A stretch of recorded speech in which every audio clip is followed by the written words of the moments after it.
வாசகம். இறைவாக்கினர் எசையா நூலிலிருந்து வாசகம். அதிகாரம் 52 வசனம் 13 முதல் அதிகாரம் 53 வசனம் 12 முடிய. இதோ என் ஊழியர் சிறப்படைவார், அவர் மேன்மைப்படுத்தப்பட்டு உயர்த்தப்பட்டு பெரிதும் மாட்சி வருவார். அவரை கண்ட பலர் திகைப்புற்றனர். அவரது தோற்றம் பெரிதும் உருக்குலைந்ததால் மனித சாயலே அவருக்கு இல்லாதிருந்தது, மானிடரின் உருவமே அவருக்கு இல்லை. அவ்வாறே அவர் பல பிற இனத்தாரை அதிர்ச்சிக்குள்ளாக்குவார். அரசர்களும் அவரை முன்னிட்டு வாய்ப்பொத்தி நிற்பர். ஏனெனில் தங்களுக்கு சொல்லப்படாததை அவர்கள் காண்பர், தாங்கள் கேள்விப்படாததை அவர்கள் புரிந்து கொள்வர். நாங்கள் அறிவித்ததை நம்பியவர் யார்? ஆண்டவரின் ஆற்றல் யாருக்கு வெளிப்படுத்தப்பட்டது? இளந்தளிர் போலும் வறண்ட நில வேர் போலும் ஆண்டவர் முன்னிலையில் அவர் வளர்ந்தார். நாம் பார்ப்பதற்கேற்ற அமைப்போ அவருக்கு இல்லை, நாம் விரும்பத்தக்க தோற்றமும் அவருக்கில்லை. அவர் இகழப்பட்டார், மனிதரால் புறக்கணிக்கப்பட்டார், வேதனையுற்ற மனிதராயிருந்தார், நோயுற்று நலிந்தார். காண்போர் தம் முகத்தை மூடிக்கொள்ளும் நிலையில் அவர் இருந்தார். அவர் இழிவுபடுத்தப்பட்டார், அவரை நாம் மதிக்கவில்லை. மெய்யாகவே அவர் நம் பிணிகளை தாங்கிக் கொண்டார், நம் துயரங்களை சுமந்து கொண்டார். நாமோ அவர் கடவுளால் வதைக்கப்பட்டு நொறுக்கப்பட்டார் என்றும் சிறுமைப்படுத்தப்பட்டவர் என்றும் எண்ணினோம். அவரோ நம் குற்றங்களுக்காக காயமடைந்தார், நம் தீச்செயல்களுக்காக நொறுக்கப்பட்டார். நமக்கு நிறைவாழ்வு அளிக்க அவர் தண்டிக்கப்பட்டார், அவர் தம் காயங்களால் நாம் குணமடைகிறோம். ஆடுகளைப் போல நாம் அனைவரும் வழி தவறி அடைந்தோம், நாம் எல்லோரும் நம் வழியே நடந்தோம். ஆண்டவரோ நம் அனைவரின் தீச்செயல்களையும் அவர் மேல் சுமத்தினார். அவர் ஒடுக்கப்பட்டார், சிறுமைப்படுத்தப்பட்டார், ஆயினும் அவர் தம் வாயை திறக்கவில்லை. அடிப்பதற்கு இழுத்து செல்லப்பட்ட ஆட்டுக்குட்டி போலும் ரோமம் கத்தரிப்போர் முன்னிலையில் கத்தாத செம்மறி போலும் அவர் தம் வாயை திறவாதிருந்தார். அவர் கைது செய்யப்பட்டு தீர்ப்பிடப்பட்டு இழுத்து செல்லப்பட்டார். அவருக்கு நேர்ந்ததை பற்றி அக்கறை கொண்டவர் யார்? ஏனெனில் வாழ்வோர் உலகினின்று அவர் அகற்றப்பட்டார். என் மக்களின் குற்றத்தை முன்னிட்டு கொலையுண்டார். வன்செயல் எதுவும் அவர் செய்ததில்லை, வஞ்சனை எதுவும் அவர் வாயில் இருந்ததில்லை. ஆயினும் தீயவரிடையே அவருக்கு கல்லறை அமைத்தார்கள். செத்தபோது அவர் செல்வரோடு இருந்தார். அவரை நொறுக்கவும் நோயால் வதைக்கவும் ஆண்டவர் திருவுளம் கொண்டார். அவர் தம் உயிரை குற்ற நீங்க பலியாக தந்தார். எனவே தம் வழிமரபு கண்டு நீடு வாழ்வார். ஆண்டவரின் திருவுளம் அவர் கையில் சிறப்புறும். அவர் தம் துன்ப வாழ்வின் பயனை கண்டு நிறைவடைவார். நேரியவராகிய என் ஊழியர் தம் அறிவால் பலரை நேர்மையாளராக்குவார். அவர்களின் தீச்செயல்களை தாமே சுமந்து கொள்வார். ஆதலால் நான் அவருக்கு மதிப்பு மிக்கவரிடையே சிறப்பளிப்பேன். அவரும் வலியோரோடு கொள்ளை பொருளை பங்கிடுவார். ஏனெனில் அவர் தம்மையே சாவுக்கு கையளித்தார். கொடியவருள் ஒருவராக கருதப்பட்டார். ஆயினும் பலரின் பாவத்தை சுமந்தார். கொடியோருக்காக பரிந்து பேசினார். இது ஆண்டவர் வழங்கும் அருள்வாக்கு. இறைவா உமக்கு நன்றி. இன்றைய இரண்டாம் வாசகம். எபிரேயருக்கு எழுதிய திருமுகத்திலிருந்து வாசகம். அதிகாரம் 4 வசனம் 14 முதல் 16 முடிய மற்றும் அதிகாரம் 5 வசனம் 7 முதல் 9 முடிய. வானங்களை கடந்து சென்ற இறைமகனாகிய இயேசுவை நாம் தனிப்பெரும் தலைமை குருவாக கொண்டுள்ளதால் நாம் அறிக்கையிடுவதை விடாது பற்றி கொள்வோமாக. ஏனெனில் நம் தலைமை குரு நம்முடைய வலுவின்மையை கண்டு இரக்கம் காட்ட இயலாதவர் அல்ல, மாறாக எல்லா வகையிலும் நம்மை போல சோதிக்கப்பட்டவர், எனினும் பாவம் செய்யாதவர். எனவே நாம் இரக்கத்தை பெறவும் ஏற்ற வேளையில் உதவக்கூடிய அருளை கண்டடையவும் அருள் நிறைந்த இறை அரியணையை துணிவுடன் அணுகி செல்வோமாக. அவர் இவ்வுலகத்தில் வாழ்ந்த காலத்தில் தம்மை சாவிலிருந்து காப்பாற்ற வல்லவரை நோக்கி உரத்த குரல் எழுப்பி கண்ணீர் சிந்தி மன்றாடி வேண்டினார். அவர் கொண்டிருந்த இறைப்பற்று கலந்த அச்சத்தை முன்னிட்டு கடவுள் அவருக்கு செவி சாய்த்தார். அவர் இறைமகனாயிருந்தும் துன்பங்கள் வழியே கீழ்ப்படிதலை கற்றுக்கொண்டார். அவர் நிறைவுள்ளவராகி நமக்கு கீழ்ப்படிவோர் அனைவரும் என்றென்றும் மீட்படைய காரணமானார். இது ஆண்டவர் வழங்கும் அருள்வாக்கு. இறைவா உமக்கு நன்றி. இன்றைய நற்செய்தி. புனித யோவான் எழுதிய நற்செய்தியிலிருந்து வாசகம். அதிகாரம் 18 வசனம் 1 முதல் அதிகாரம் 19 வசனம் 42 முடிய. புனித யோவான் எழுதியபடி இயேசுவின் திருப்பாடுகள். இவற்றை கூறிய பின் இயேசு தம் சீடர்களோடு கெதரோன் என்னும் நீரோடையை கடந்து சென்றார். அங்கே ஒரு தோட்டம் இருந்தது. தம் சீடர்களோடு இயேசு அதில் நுழைந்தார். அவரை காட்டிக் கொடுத்த யூதாசுக்கு அந்த இடம் தெரியும். ஏனெனில் இயேசுவும் அவருடைய சீடர்களும் அடிக்கடி அங்கு கூடுவர். படைப்பிரிவினரையும் தலைமை குருக்களும் பரிசேயரும் அனுப்பிய காவலர்களையும் கூட்டிக் கொண்டு யூதாசு விளக்குகளோடும் பந்தங்களோடும் படைக்கலனங்களோடும் அங்கே வந்தான். தமக்கு நிகழப்போகிற அனைத்தையும் இயேசு அறிந்து அவர்கள் முன் சென்று, யாரை தேடுகிறீர்கள் என்று கேட்டார். அவர்கள் மறுமொழியாக, நாசரேத்து இயேசுவை தேடுகிறோம் என்றார்கள். இயேசு, நான் தான் என்றார். அவரை காட்டிக் கொடுத்த யூதாசும் அவர்களோடு நின்று கொண்டிருந்தான். நான் தான் என்று இயேசு அவர்களிடம் சொன்னதும் அவர்கள் பின்வாங்கி தரையில் விழுந்தார்கள். யாரை தேடுகிறீர்கள் என்று இயேசு மீண்டும் அவர்களிடம் கேட்டார். அவர்கள், நாசரேத்து இயேசுவை தேடுகிறோம் என்றார்கள். இயேசு அவர்களை பார்த்து, நான் தான் என்று உங்களிடம் சொன்னேனே, நீங்கள் என்னை தேடுகிறீர்கள் என்றால் இவர்களை போக விடுங்கள் என்றார். நீர் என்னிடம் ஒப்படைத்தவர்களுள் எவரையும் நான் இழந்து விடவில்லை என்று அவரே கூறியிருந்தது இவ்வாறு நிறைவேறியது. சீமோன் பேதுருவிடம் ஒரு வாள் இருந்தது. அவர் அதை உருவி தலைமை குருவின் பணியாளரை தாக்கி அவரது வழக்காதை வெட்டினார். அப்பணியாளரின் பெயர் மால்கு. இயேசு பேதுருவிடம், வாளை உரையில் போடு, தந்தை எனக்கு அளித்த துன்பக் கிண்ணத்திலிருந்து நான் குடிக்காமல் இருப்பேனோ என்றார். படைப்பிரிவினரும் ஆயிரத்தவர் தலைவரும் யூதர்களின் காவலர்களும் இயேசுவை பிடித்து கட்டி முதலில் அவரை அன்னாவிடம் கொண்டு சென்றார்கள். ஏனெனில் அந்த ஆண்டில் தலைமை குருவாய் இருந்த கயபாவுக்கு அவர் மாமனார். இந்த கயபா தான் ஒரு மனிதன் மட்டும் மக்களுக்காக இறப்பது நல்லது என்று யூதர்களுக்கு ஆலோசனை கூறியவர். சீமோன் பேதுருவும் மற்றொரு சீடரும் இயேசுவை பின்தொடர்ந்து வந்தனர். அந்த சீடர் தலைமை குருவுக்கு அறிமுகமானவர். ஆகவே இயேசுவுடன் தலைமை குருவின் மாளிகை முற்றத்தில் நுழைந்தார். பேதுரு வெளியில் வாயிலருகே நின்று கொண்டிருந்தார். அப்போது தலைமை குருவுக்கு அறிமுகமாயிருந்த அந்த சீடர் வெளியே வந்து வாயில் காவலரிடம் சொல்லி பேதுருவை உள்ளே கூட்டி சென்றார்.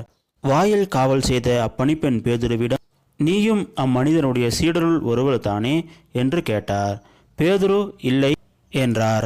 அப்போது குளிராய் இருந்ததால் பணியாளர்களும் காவலர்களும் கரியினால் தீ மூட்டி அங்கே நின்று குளிர்காய்ந்து கொண்டிருந்தார்கள். தலைமை குரு இயேசுவின் சீடர்களை பற்றியும் அவருடைய போதனைகளை பற்றியும் அவரிடம் கேட்டார். இயேசு அவரை பார்த்து, நான் உலகறிய வெளிப்படையாய் பேசினேன். யூதர் அனைவரும் கூடி வரும் தொழுகை கூடங்களிலும் கோவில்களிலும் தான் எப்போதும் கற்பித்து வந்தேன். நான் மறைவாக எதையும் பேசியதில்லை. ஏன் என்னிடம் கேட்கிறீர்? நான் பேசியதை கேட்டுக்கொண்டிருந்தவர்களிடம் கேட்டுப்பாரும். நான் என்ன சொன்னேன் என அவர்களுக்கு தெரியுமே என்றார். அவர் இப்படி சொன்னதால் அங்கு நின்று கொண்டிருந்த காவலருள் ஒருவர், தலைமை குருவுக்கு இப்படியா பதில் கூறுவாய் என்று சொல்லி இயேசுவின் கன்னத்தில் அறைந்தார். இயேசு அவரிடம், நான் தவறாக பேசியிருந்தால் தவறு என்னவென காட்டும், சரியாக பேசியிருந்தால் ஏன் என்னை அடிக்கின்றீர் என்று கேட்டார். அதன்பின் அண்ணா அவரை கட்டப்பட்ட நிலையில் தலைமை குரு கயபாவிடம் அனுப்பினார். சீமோன் பேதுரு அங்கு நின்று குளிர் காய்ந்து கொண்டிருந்தார். அப்போது அங்கிருந்தவர்கள் அவரிடம், நீயும் அவனுடைய சீடருள் ஒருவன் தானே என்று கேட்டனர். அவர், இல்லை என்று மறுதளித்தார். தலைமை குருவின் பணியாளருள் ஒருவர், நான் உன்னை தோட்டத்தில் அவரோடு பார்க்கவில்லையா என்று கேட்டார். பேதுருவால் காது வெட்டப்பட்டவருக்கு இவர் உறவினர். பேதுரு மீண்டும் மறுதளித்தார். உடனே சேவல் கூவிற்று. அதன்பின் அவர்கள் கயபாவிடமிருந்து ஆளுநர் மாளிகைக்கு இயேசுவை கொண்டு சென்றார்கள். அப்போது விடியற்காலம்.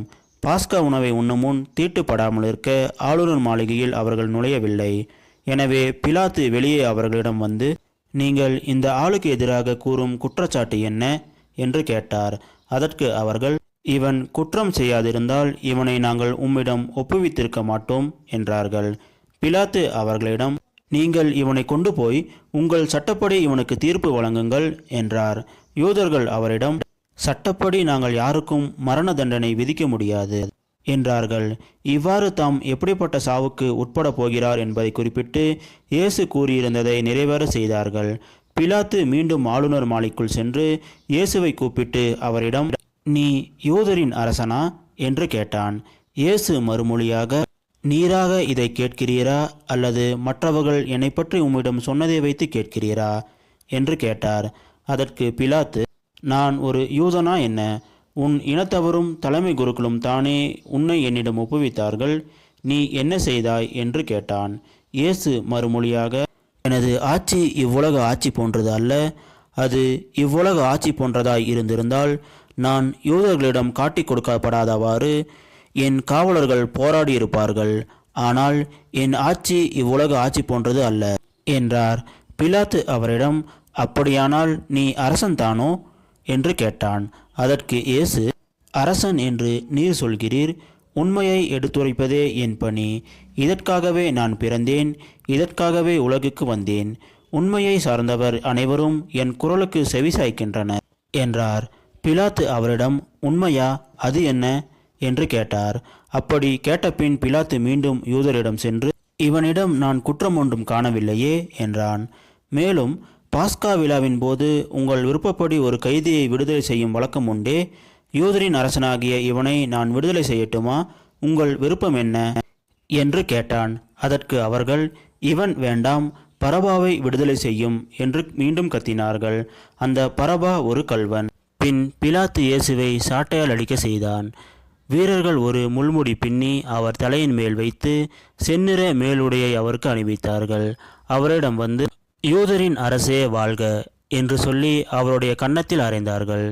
பிலாத்து மீண்டும் வெளியே வந்து அவர்களிடம், இதோ மனிதன் என்றான்.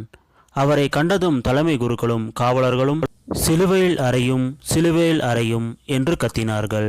பிலாத்து அவர்களிடம், நீங்களே இவனை கொண்டு போய் சிலுவையில் அறையுங்கள், இவனிடம் குற்றம் இருப்பதாக எனக்கு தெரியவில்லை என்றான்.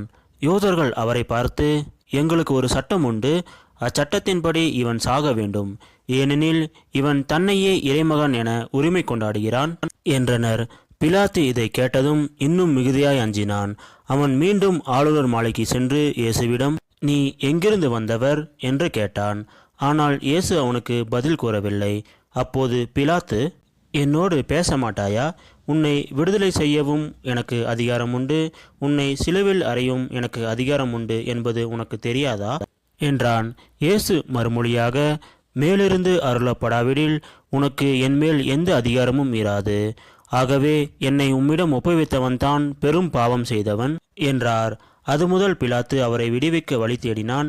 ஆனால் யூதர்கள், நீர் இவனை விடுவித்தால் சீசருடைய நண்பராய் இருக்க முடியாது, தம்மையே அரசனாக்கிக் கொள்ளும் எவரும் சீசருக்கு எதிரி என்றார்கள். இவ்வார்த்தைகளை கேட்டதும் பிலாத்து இயேசுவை வெளியே கூட்டி வந்தான். கல்தலம் என்னும் இடத்தில் இருந்த நடுவர் இருக்கை மீது அமர்ந்தான். அந்த இடத்திற்கு எபிரேய மொழியில் கபதா என்பது பொருள். அன்று பாஸ்கா விழாவுக்கு ஏற்பாடு செய்யும் நாள், ஏறக்குறைய நண்பகல் வேளை. பிலாத்து யூதர்களிடம், இதோ உங்கள் அரசன் என்றான். அவர்கள், ஒளிக ஒளிக, அவனை சிலுவையில் அறையும் என்று கத்தினார்கள். பிலாத்து அவர்களிடம், உங்கள் அரசனை நான் சிலுவையில் அறைய வேண்டும் என்கிறீர்களா என்று கேட்டான். அதற்கு தலைமை குருக்கள், எங்களுக்கு சீசரை தவிர வேறு அரசர் இல்லை என்றார்கள். அப்போது பிலாத்து அவரை சிலுவையில் அறையுமாறு அவர்களிடம் ஒப்புவித்தான். அவர்கள் இயேசுவை தம் பொறுப்பில் ஏற்றுக்கொண்டார்கள். இயேசு சிலுவையை தாமே சுமந்து கொண்டு மண்டையோடு இடம் என்னும் இடத்திற்கு சென்றார். அதற்கு எபிரேய மொழியில் கொல்கொதா என்பது பெயர். அங்கே அவர்கள் இயேசுவையும் அவரோடு வேறு இருவரையும் சிலுவைகளில் அறைந்தார்கள். அவ்விருவரையும் இரு பக்கங்களிலும் இயேசுவை நடுவிலுமாக அறைந்தார்கள். பிலாத்து குற்ற அறிக்கை ஒன்று எழுதி அதை சிலுவையின் மீது வைத்தான். அதில் நாசரேத்து இயேசு யூதர்களின் அரசன் என்று எழுதியிருந்தது. இயேசு சிலுவையில் அறையப்பட்ட இடம் நகருக்கு அருகில் இருந்ததால் யூதருள் பலர் இந்த குற்ற அறிக்கையை வாசித்தனர். அது எபிரேயம், லத்தீன், கிரேக்கம் ஆகிய மொழிகளில் எழுதப்பட்டிருந்தது. யூதரின் தலைமை குருக்கள் பிலாத்திடம், யூதரின் அரசன் என்று எழுத வேண்டாம், மாறாக யூதரின் அரசன் நான் என்று அவனே சொல்லிக் கொண்டதாக எழுதும் என்று கேட்டுக்கொண்டார்கள். பிலாத்து அவர்களை பார்த்து, நான் எழுதியதே என்றான். இயேசுவை சிலுவையில் அறைந்த பின் படைவீரர் அவருடைய மேலுடைகளை 4 பாகமாக பிரித்து ஆளுக்கு ஒரு பாகம் எடுத்துக்கொண்டார்கள். அங்கியையும் அவர்களே எடுத்துக்கொண்டார்கள். அந்த அங்கி மேலிருந்து கீழ்வரை தையலே இல்லாமல் செய்யப்பட்டிருந்தது. எனவே அவர்கள் ஒருவரை ஒருவர் நோக்கி, அதை கிழிக்க வேண்டாம், அது யாருக்கு கிடைக்கும் என்று பார்க்க சீட்டு குலுக்கி போடுவோம் என்றார்கள். என் ஆடைகளை தங்களுக்குள் பகிர்ந்து என் உடை மீது சீட்டு போடுவார்கள் என்னும் மறைநூல் வாக்கு இவ்வாறு நிறைவேறியது. சிலுவை அருகில் இயேசுவின் தாயும் தாயின் சகோதரியும் குலோபாவின் மனைவியுமான மரியாவும் மகதலா மரியாவும் நின்று கொண்டிருந்தனர். இயேசு தம் தாயையும் அருகில் நின்ற தம் அன்பு சீடரையும் கண்டு தம் தாயிடம், அம்மா, இவரே உம் மகன் என்றார். பின் தம் சீடரிடம், இவரே உம் தாய் என்றார். அந்நேரம் முதல் அச்சீடர் அவரை தம் வீட்டில் ஏற்று ஆதரவு அளித்து வந்தார். இதன் பின் அனைத்தும் நிறைவேறிவிட்டது என்பதை அறிந்த இயேசு, தாகமாயிருக்கிறது என்றார். மறைநூலில் எழுதியுள்ளது நிறைவேறவே இவ்வாறு சொன்னார். அங்கே ஒரு பாத்திரம் நிறைய புளித்த திராட்சை ரசம் இருந்தது. அதில் கடற்பஞ்சை நன்கு தோய்த்து ஈசோப்பு தண்டில் பொருத்தி அதை அவர்கள் அவரது வாயில் வைத்தார்கள். அந்த ரசத்தை குடித்ததும் இயேசு, எல்லாம் நிறைவேறிற்று என்று கூறி தலையை சாய்த்து ஆவியை ஒப்படைத்தார். அன்று பாஸ்கா விழாவுக்கு ஏற்பாடு செய்யும் நாள். அடுத்த நாள் ஓய்வு நாளாகவும் பெருநாளாகவும் இருந்தது. எனவே அன்று சிலுவையில் உடல்கள் தொங்கலாகாது என்பதற்காக கால்களை முறித்து சடலங்களை எடுத்து விடுமாறு யூதர்கள் பிலாத்திடம் கேட்டுக்கொண்டார்கள். ஆகவே படைவீரர் வந்து இயேசுவோடு சிலுவையில் அறையப்பட்டிருந்தவருள் ஒருவனுடைய கால்களை முதலில் முறித்தார்கள். பின்னர் மற்றவனுடைய கால்களையும் முறித்தார்கள். பின்பு அவர்கள் இயேசுவிடம் வந்தார்கள். அவர் ஏற்கனவே இறந்து போயிருந்ததைக் கண்டு அவருடைய கால்களை முறிக்கவில்லை. ஆனால் படைவீரர்கள் ஒருவர் இயேசுவின் விழாவை ஈட்டியால் குத்தினார். உடனே இரத்தமும் தண்ணீரும் வடிந்தன. இதை நேரில் கண்டவரே இதற்கு சாட்சி. அவரது சான்று உண்மையானதே. அவர் உண்மையையே கூறுகிறார் என்பது அவருக்கு தெரியும். நீங்களும் நம்ப வேண்டும் என்பதற்காகவே அவர் இதை கூறுகிறார். எந்த எலும்பும் முறிப்படாது என்னும் மறைநூல் வாக்கு இவ்வாறு நிறைவேறியது. மேலும் தாங்கள் ஊடுருவ குத்தியவரை உற்று நோக்குவார்கள் என்று மறைநூல் கூறுகிறது. அரிமந்தியா ஊரை சார்ந்த யோசேப்பு என்பவர் இயேசுவின் சீடர்களுள் ஒருவர். யூதருக்கு அஞ்சியதால் தம்மை சீடர் என்று வெளிப்படையாக காட்டிக்கொள்ளாதவர். அவர் இயேசுவின் உடலை எடுத்துக்கொண்டு போக பிலாத்திடம் அனுமதி கேட்டார். பிலாத்தும் அனுமதி கொடுத்தார். யோசேப்பு வந்து இயேசுவின் சடலத்தை எடுத்துக்கொண்டு போனார். முன்பு ஒருமுறை இரவில் இயேசுவிடம் வந்த நிக்கதோம் என்பவரும் அங்கு வந்து சேர்ந்தார். அவர் வெள்ளை போளமும் சந்தனத்தூளும் கலந்து ஏறக்குறைய 30 கிலோகிராம் கொண்டு வந்தார். அவர்கள் இயேசுவின் உடலை எடுத்து யூத அடக்குமுறைப்படி நறுமணப் பொருட்களுடன் துணிகளால் சுற்றி கட்டினார்கள். அவர் சிலுவையில் அறையப்பட்டிருந்த இடத்தில் ஒரு தோட்டம் இருந்தது. அங்கே புதிய கல்லறை ஒன்று இருந்தது. அதில் அதுவரை யாரும் அடக்கம் செய்யப்படவில்லை. அன்று பாஸ்கா விழாவுக்கு ஆயுத்த நாளாய் இருந்ததாலும் அக்கல்லறை அருகில் இருந்ததாலும் அவர்கள் இயேசுவை அதில் அடக்கம் செய்தார்கள். இது கிறிஸ்து வழங்கும் நற்செய்தி. கிறிஸ்துவே உமக்கு புகழ்.